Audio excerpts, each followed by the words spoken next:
Thank you, Madam Chair. President Holloway, just as an incidental matter, as ranking member of the House Ethics Committee, I want to thank you for your early service to that committee. I hope it was a valuable experience for you. While I understand that free speech is a critical tenet of our democracy, I think we all agree on that, I do worry about whether the campus protests we've seen this year veer into hate speech.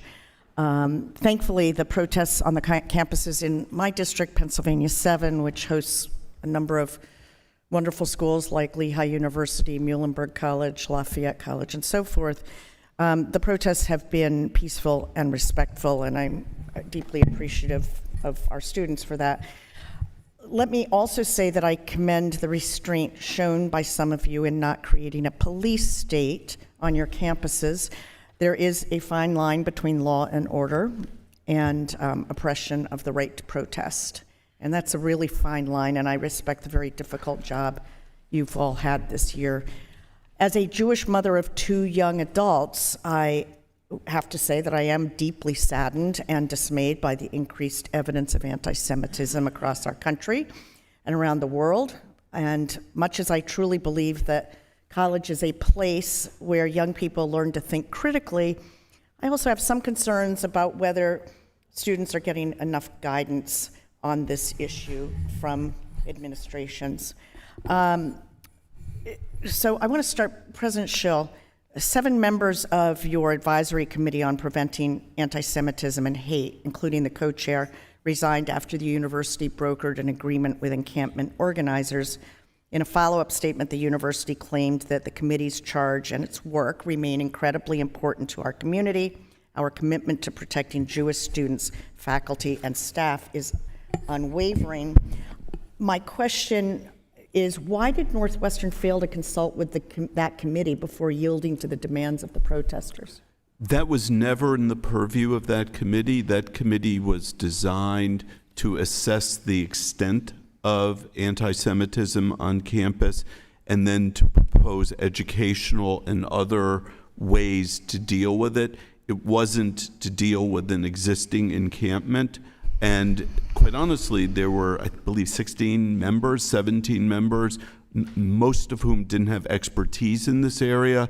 And, you know, there is a limit to how many people one can consult when one is talking to students around the clock. I understand that there's a limitation on time and that kind of thing, but it seems to me that you had a ready-made committee that could have been asked to weigh in on this, and obviously 7 of the members of that committee felt the same because they stepped down. Have you taken steps to replace those faculty and staff members? So we are going to constitute a task force, and that task force is going to be designed to come up with new strategies to combat anti-Semitism. What we're going to do is ask that committee to look at the wisdom of other anti-Semitism committees around the country. Indeed, this committee wrote a report I think 2 weeks ago, in which it summarized the Harvard Anti-Semitism Committee, and I will be asking them to look at the recommendations. I hope that you will consult with that task force or committee in the future when you've got this kind of situation. I've got limited time, and I do want to ask, and this can be to any of you, hopefully all of you, with short answers.